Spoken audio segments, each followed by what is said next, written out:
সুপ্রিয় দর্শক আসসালামু আলাইকুম। কেমন আছেন আপনারা? নিশ্চয়ই ভালো আছেন। আজকের ভিডিওতে আপনাদের সবাইকে স্বাগত জানাচ্ছি। আজকে আমি আপনাদের সাথে শেয়ার করব কত সপ্তাহে ডেলিভারি পেইন ওঠে।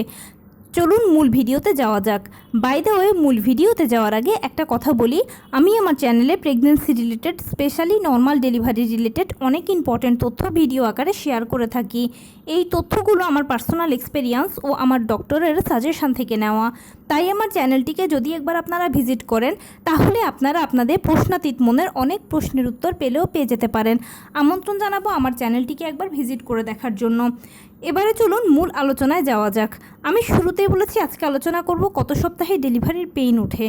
দেখুন, আমরা সবাই জানি যে নর্মাল ডেলিভারিটা সিজারের তুলনায় খুব ভালো। কেননা সিজার হচ্ছে একটা ছোটোখাটো অপারেশনের আগে পরে বিভিন্ন ধরনের ঝুঁকি থাকে, বিভিন্ন ধরনের সাইড ইফেক্টস থাকে।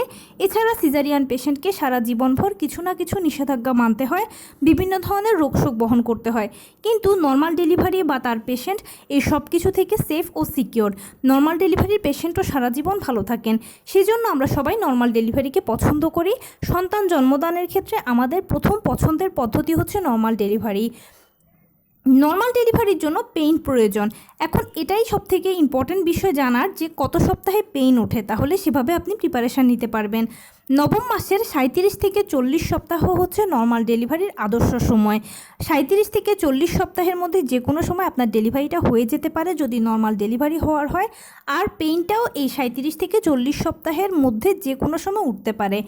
তবে এক্ষেত্রে নির্দিষ্ট করে বলা যায় না কার কখন পেইনটা উঠবে, কেননা এক একজন মানুষ এক এক রকম, তাদের শরীরের গঠন এক এক রকম। এছাড়া হরমোনাল বিভিন্ন ধরনের পরিবর্তনের কারণেও কারো 37 সপ্তাহে ডেলিভারি পেইনটা আসে, কারো 38 সপ্তাহে আসে, কারো 39-এ আসে, আবার কারো 40 সপ্তাহ আসে। এক একজনের এক এক সময় আসে। তাই যদি নর্মাল ডেলিভারি হওয়ার হয়, তাহলে ইনশাল্লাহ 37 থেকে 40 সপ্তাহের ভেতরে আপনার পেইনটা চলে আসবে। তো এই ছিল আজকের ভিডিও। কেমন লাগলো বলুন। যদি ভালো লেগে থাকে ও হেল্পফুল হয়ে থাকে, তাহলে প্লিজ লাইক, কমেন্ট, শেয়ার করতে একদম ভুলবেন না। আর সেই সাথে আমার চ্যানেলটিকে সাবস্ক্রাইব করার বিনীত অনুরোধ রইল। পাশে থাকা বেল আইকনটি ক্লিক করে দেবেন, যেন আমি ভিডিও আপলোড করার সাথে সাথে আপনারা নোটিফিকেশান পেয়ে যান। এছাড়া যদি কোনো প্রশ্ন থাকে কমেন্টসে জানাবেন, আমি রিপ্লাই দেব। প্লাস যদি কোনো পরামর্শ থাকে যে কোন বিষয়ের উপরে ভিডিও বানালে আপনারা উপকৃত হবেন, সেটাও জানাবেন। আমি আপনাদের পছন্দের সর্বোচ্চ প্রায়োরিটি দেব।